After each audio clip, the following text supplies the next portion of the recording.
Assalamualaikum warahmatullahi wabarakatuh. Perkenalkan, nama saya Amalia Leli Mafiro, NIM E2019 2224. Di sini saya akan memberikan tanggapan dari penjelasan Bapak Abdul Wadud Nafis, LCMWI, yang membahas tentang sejarah peradaban Islam sebagai ilmu, di mana sejarah peradaban Islam sendiri itu adalah kemajuan dan tingkat kecerdasan akal yang dihasilkan dalam satu periode kekuasaan Islam, yakni mulai dari periode Nabi Muhammad SAW hingga perkembangan kekuasaan Islam saat ini. Nah, sedangkan ilmu pengetahuan sendiri itu adalah deretan konsep dan skema konseptual yang berhubungan satu sama lain sebagai hasil eksperimen serta observasi yang diperoleh melalui pengalaman-pengalaman. Nah, adapun kriteria-kriteria ilmu pengetahuan yang baik. Nah, sekarang saya akan membahas tentang kriteria ilmu pengetahuan. Ada 6. Yang pertama yaitu memiliki objek yang jelas. Nah, dimana jikalau kita ingin mengetahui bagaimana sih objeknya. Nah, contohnya seperti dalam sejarah peradaban Islam ini membahas peristiwa yang terjadi masa lampau. Nah, jadi objeknya jelas ya. Yang kedua yakni memiliki metode. Nah, untuk mendapatkan informasi tentunya ilmu pengetahuan ada metodenya, ada 2 metode, yakni metode observasi dan dokumenter.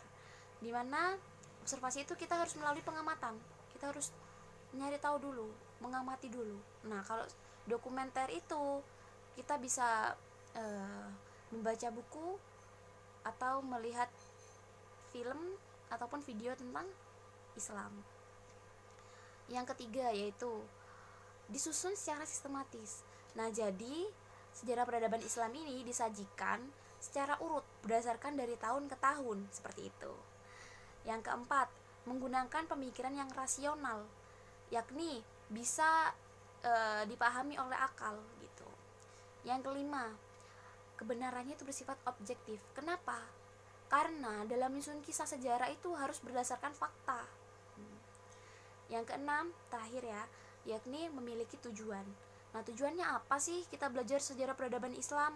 Ya, tujuannya untuk mengenang dan mempelajari sejarah Islam pada masa lalu serta mengambil hikmahnya, seperti itu. Masa kita sebagai kaum muslimin nih tidak mengetahui tentang peradaban Islam sendiri?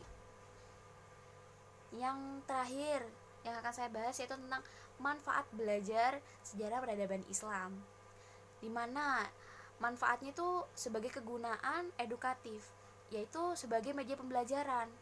Jadi lebih memudahkan kita untuk mengetahui kisah-kisah sejarah peradaban Islam.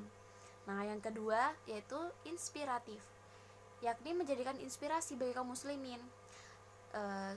Kita bisa mengagumi sosok pahlawan-pahlawan dari umat Islam tentunya, bukan kita mengagumi Einstein. Seharusnya kita harus mengagumi pahlawan-pahlawan Islam.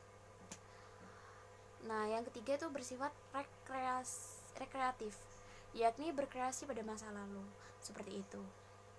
Kurang lebihnya mohon maaf. Nun kalam yasturun. Assalamualaikum warahmatullahi wabarakatuh.